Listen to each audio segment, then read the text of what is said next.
જે ઉમરો ન વળોટે એ ગિરાજ ધારણ કરે. વિરુદ્ધ ધર્માશ્રય મોંજાટવીમાં યમુના કિનારે 2 જગ્યાએ અગ્નિનું પાન કર્યું. ઘરે આવ્યા, માં કે પેલા દૂધ પી લે. દૂધ પીવત નાથ હસ હસ દૂધ પીવત નાથ. દૂધ પીઓ મન મોહન પ્યારે દૂધ પીઓ. યશોદાજી એ કૂટલો ભાઈ, ઓ બહુ ગરમ લે ઠારી દે. માં પાછા ફૂંક મારો ઠારે લે. ઓ માં લાલા લાવ જીભ લાવ, તને લાવ ફૂંક મારું, તારે જીભ બળી ગઈ, લાવ માં લાલા લાવ. જે અગ્નિનું આટલું મોટું પાન કરીને આવ્યા એ અહીંયા દૂધ સિરાવીને એટલે ઠંડુ કરીને પીએ છે.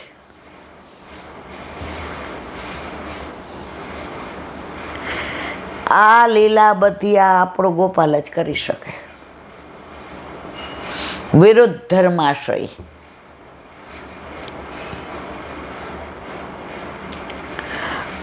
તમે કોઈ ભગવાનમાં આવી લીલા ના જો.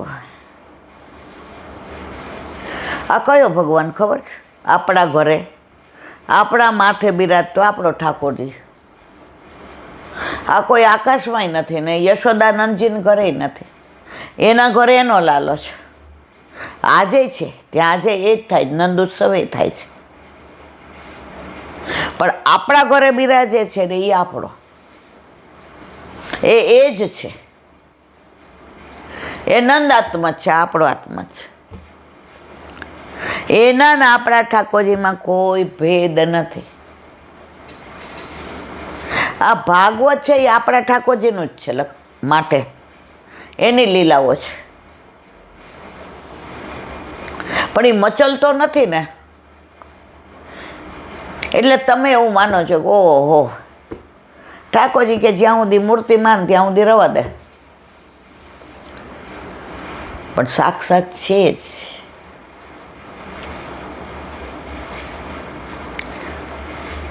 તો આપણે ત્યાં તો પવિત્ર એકાદશીથી ને ઉત્સવ, આનંદ, પરમાનંદ.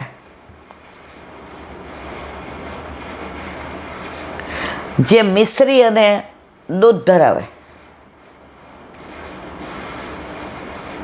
એણે સરસ કીધું. એ કેલા બેન અમે મિશ્રી જુદી જુદી જાતની કેસરવાળી કરીએ ને ગુલાબજળવાળી કરીએ ને પછી સૂકો મેવો હોય ને મેં કીધું એ કે ક્રશ કરી નાખીએ અને પછી ઓલો સૂકો મેવો હોય ને એના ટૂંક કરીએ અને અંદર ગુલાબજળને છટકાવીએ અને ઓલી મિશ્રી હોય ને એલા બેન એ અંદર પછી ભેળવીએ, એને લાડોળી વાળ લઈએ. અમે કેટલી જાતની મિશ્રી અમે એનું મારવાલા વાહ. પ્રભુ ઘરમાં પધારે એમણે હમણાં જ મને લાગે નાગપાંચમે ક્યારેક પૂછ્યું, એ બેન કહેતા હતા એ કે રોજ નવી જાતની મિશ્રી કરું જ 5 દિવસે. તમે બધા આ કરો. મારે હજી સ્કૂલમાં રજા નથી પડી, હું એ કે ટીચર છું એટલે સવારે મને ટાઈમ મળે ને એટલે મિશ્રીની એક નવી. પછી કે મારા મિસ્ટરે કીધું એ કે આ વખતે ભલે હોય એ કે હવે દૂધ ઘરની આજ્ઞા લઈ લેજો, હું કરીશ. જુઓ જે વર ના પાડતા હતા કે હજી વાર છે એ કે આવું કરે એના કરતાં આપણે પછી પેડાય ધરાઈને બરફી ધરાઈને કલાકંદ હોય ને આપણે દૂધ ઘરની આગળ ઘરમાં પધારે પછી તમારે નંદ ઘેર આનંદ ભયો જ હોય. અને આ બધાનો અનુભવ છે, મારો કે તમારો એકનો અનુભવ નથી, આ બધાનો અનુભવ છે. એટલે કાલે બધું કેસરી દોરિયાના વસ્ત્ર, બંધનવાર આસોપાલવના તોરણ જો આ બધું યથા દેહે તથા દેવે. તમે એકલા રહ્યો છો, તમારી ઉંમર થઈ ગઈ છે, તો તમે નથી બાંધી શકવાના. કાંઈ વાંધો, કીર્તન તો ગવાય ને. વલ્લભને દ્વાર રે આનંદ અપાર રે, પ્રગટ્યા શ્રી વિઠ્ઠલનાથ. ગોકુળમાં આજ દિવાળી, પ્રગટ થયા વનમાળી રે, પ્રગટ થયા વનમાળી ગોકુળમાં. ધોળ કીર્તન તો ગવાય. પ્રભુ રાય જીતની સેવા કો પર્વત જેટલી માને છે, અને પર્વત જેટલા દોષ ને રાય જેટલા માને છે. તો કાલે જન્માષ્ટમી, પ્રભુને શિંગારને રાતના પંચામ પર આ બધું મંદિરોમાં. આપણે પરમદી નંદ ઉત્સવ પલના, આપણને ઠાકોરજી જેવી પ્રેરણા કરે એવા પલના શણગારવાના. પરમ દિવસે વિધવિધ સામગ્રી, ક્યાંય દેખા દેખી નહીં. આપણા દીકરાનો જન્મદિવસ હોય, આપણે કેવું ઉત્તમ રીતે ઉજવીએ છીએ, પણ પાછા આપણે કહીએ કે આપણે પછેડી હોય ને એટલી હોડ તણાય. હવની રીતે કરે. નિષ્કંચન ખાલી 4 જાતની મિશ્રી ધરે ને તો એ ઠાકોરજીને 56 ભોગથી વધુ. અને શેઠિયો 56 ભોગ ધરે, ઠાકોરજી કે હું નવાઈ કરી. તમારી જેટલી સંપત છે એટલું કરવાનું. પણ આ દિવસોમાં તમારું શરીર ઉત્સાહ અનુભવે છે. તમને ઉંમર હોય, પગ દુખતા હોય, ગમતું ન હોય, પણ આ અઠવાડિયું તમે જોજો, હડાક કરતા ઊભા જ થઈ જાઓ. એલાર્મ વાગે ને પહેલાં તમારી આંખ ઉઘડી જાય. એ હજી તો આ બાકી છે. આજે કરી લેવું પડશે. કાલે અષ્ટમી છે, અને કાલે બધાય વ્રત રાખશે. આપણને 4 વ્રત વલ્લભે આપ્યા છે: રામનવમી, નૃષિ જયંતિ, વામન જયંતિ અને જન્માષ્ટમી. પણ વૈષ્ણવ એવો ને, વ્રત કરશે તો એ તમે જુઓ, નિત નવી સામગ્રી, પણ પ્રભુને ધરાવ્યા વિના નહીં લે. પછી ભલે દૂધીનો હલવો કરે કે રાજગરાના લોટનો શીરો કરે.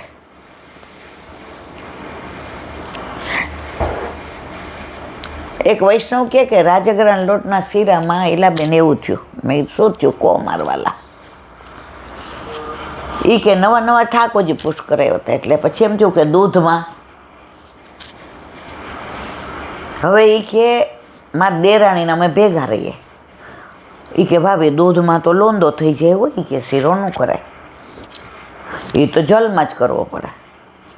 તો કે આપણે તો દૂધ ઘર ધરીએ એટલે આપણે જળનો ઉપયોગ ન કરાય, આપણે તો દૂધ જ કરવું પડે.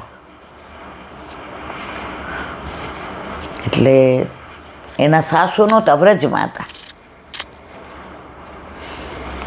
હવે દેરાણી કે હું, એને દેરાણીને મંદિરનું વધુ હતું, અને આ બેનને ઠાકોરજી પુષ્ટ કરાવ્યા. એટલે હવે એ કે બધું મારા પ્રભુ જ મારા માટે સર્વસ્વ. એટલે દેરાણીએ કીધું કે મારે ત્યાં બધું સેવામાં હોય, તો એ કે તું તાર જા, કાંઈ વાંધો નહીં. તો કે હું 10 સાડા 10 આવીશ. એટલે પોઢાડવાની મારા ઉપર એ કે રાખજો. હવે જન્માષ્ટમી તો ઘણાય નથી પોઢાડતા, અને ઘણા જે ઘરનો ગુરુ ઘરની જે રીત. એટલે આ બેને વિચાર કર્યો, એ કે દૂધ રસ આપણે સ્નેહનું સ્વરૂપ છે, જેમ જળ એમ દૂધ. કરી તો જો થોડોક ઘીમાં સરસ સોંતરો અને દૂધ ગરમ કર્યું, એટલે મલાઈ વળી આટલી બધી, અને પછી રાજગ્રાણ ઓલું શેક્યું તેમાં પધરાયું. ભોળા આવ્યા, એ કે વલ્લભ મને કાંઈ નથી આવડતું, મારા વાલા આ કરવા પધારજો, તમને શ્રમ આપું છું પણ, અને થઈ જાવ આવ્યું. એ કે પ્રભુને શરદી ન થાય ને એટલે અંદર મિશ્રી પધરાવી, ખાંડ ન નાખી, અંદર સેજ ઇલાયચી પધરાવી. અને ઠાકોરજીને રાજભોગ, કારણ કે ઓલી કઈ ગઈ દેરાણી કે મારી ત્યાં ટોકરીની ને ફોલની ને બધી સેવા પહોંચીને આવીશ. એ કે કાંઈ વાંધો નહીં, તું તાર જા, મંદિરનો એ તારો ને આ મારો. કારણ કે પુષ્ટ કરાવ્યા ત્યારે આજ ગઈ હતી જેઠાણી. આગ્રહ જેઠાણીનો વધુ હતો કે મારે પુષ્ટ કરાવવા છે, અને જેઠ બિચારા ભગવાનના ઘરનો માણસ. હા તારે એ કે તમે આવશો ગાડી લઈને? હા એ કે દેર ને દેરાણી પેલા સમજી ગયા. દેર ને બધું બહાર આમ ખાવું પીવું ને જલસા, એટલે અપલક્ષણ નહીં, પણ જેને કહેવાય ને એક શોખીન જીવડો. અને દેરાણીને એવું બધા વાહ વાહ કરે, અરે તમે તો એ કે આ જામફળ છે ને એ ઉત્થાપનમાં ઠાકોરજીને કેવું કમળ કરીને ધરાવો. હા તમારા હાથમાં કલા કેવી છે, તમારા ટોકે. હવે બધાય અમે તમારી રાહ જોતા હતા, સમાણી લઈ આવે ડઝન, ના લઈ આવે બધા. એટલે કેમ ભાભી? એ કે હાથ ઉતાર જા, હવે રાજભોગ ધરાવ્યા. એટલે ઓલી દેરાણીએ ને બધાએ કીધું કે આ વખતે તો તમારે પહેલી જન્માષ્ટમી નહીં, કે તમારે ઠાકોરજી પૂછો. એ કે હા.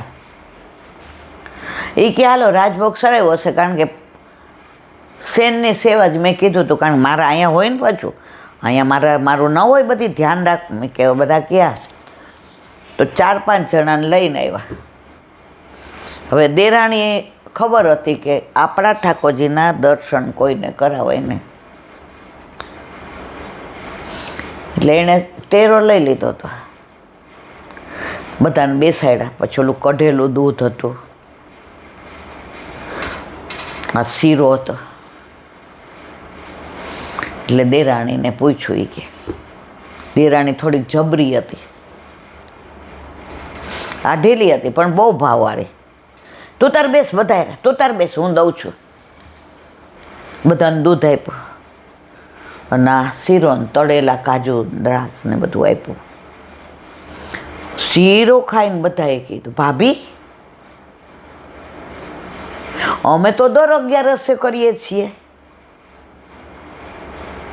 પણ બધાય શેમાં કરે? જલમાં. અને આ જે બધા હતા એ બધાને ઠાકોરજી નહોતા, બધા મંદિરે સેવા કરે ને રાજી થાય. મેં ઘણાને જોયા છે. આપણે કહીએ ને અહીંયા બધું કરો છો, અડધો કલાક ઘરે ઠાકોરજીને દૂધ ના, એ ગળા બંધણી થઈ જાય. અલા ભાઈ, 84 લક્ષની ગળા બંધણી વહી જાય મારા વાલા. પણ આપણે હવે હું ઓળખી ગઈ એટલે માણસ જોઈને આગ્રહ કરું. એ કે ભાભી કેવી રીતે કર્યો? આને બિચારીએ ભોળા ભાવે કીધું ઠાકોરજી આરોગ્ય. એટલે ઓલીને કીધું લે તું ચાખ, ચાખો. એ કે દૂધમાં કર્યો ને ભાભી? એ કે હા બટા, કારણ કે બે વચ્ચે 12-13 વર્ષનો ફેર હતો, બે ભાઈઓ વચ્ચે. દેરાણી ભેટી પડી જેઠાણી. ભાભી સવારે મને એવું થતું હતું, ઓલા બધા ગયા પછી બધાએ બહુ સરાહના કરી એ શીરાની, માનભોગની. બધા ગયા પછી ભેટી પડી ભાભી. મને એમ થતું હતું કે ભાભી ભણેલા નહીં, મેં MBA કરેલું. ભાભી ગામડાના છે, ભાભી ભાભડ ભૂતળા છે. કારણ કે તમે બધાનું કરો, બાકી આમ તો તમે કહો આમ, બાપુજી કે તમે આમ તો આમ, ભાઈ કે ના આ નહીં આમ તો કે હા. આજે હું 1.5 વર્ષથી પરણીને આવી છું. ભાભી 90% તમે કરતા હશો. ભલે આપણા ઘરે બધું જ છે, કામવાળા છે ને બધું છે, પણ તમે વિનંતી કરી હતી બધાને કે હું આવી એટલે હવે મારા જ નહીં. ઠાકોરજી તો હમણાં પધાર્યા, પણ તમે મારા જ નહીં ના પાડી કે હવે મારા હાથે હું રસોઈ બનાવીશ. ભાભી 1.5 વર્ષમાં તમે ક્યારેય હમોડાવેડા ન કર્યું કે આ કાંઈ નથી કરતું તો હું શું કામ કરું. ઉલટાનું તમે ઘણીવાર એમ કહો તું નાની છો, તારા ઘરે તું સૌથી નાની હતી, તું લાડમાં છે, તું મારા દેર ભેગી બેસી જા જમવા, હું રોટલી બેયને કરી દઉં. ભાભી તમે કઈ માટીના બનેલા છો. ત્યારે દેર આ બધું સીડીમાં ઊભો ઊભો સાંભળતો હતો.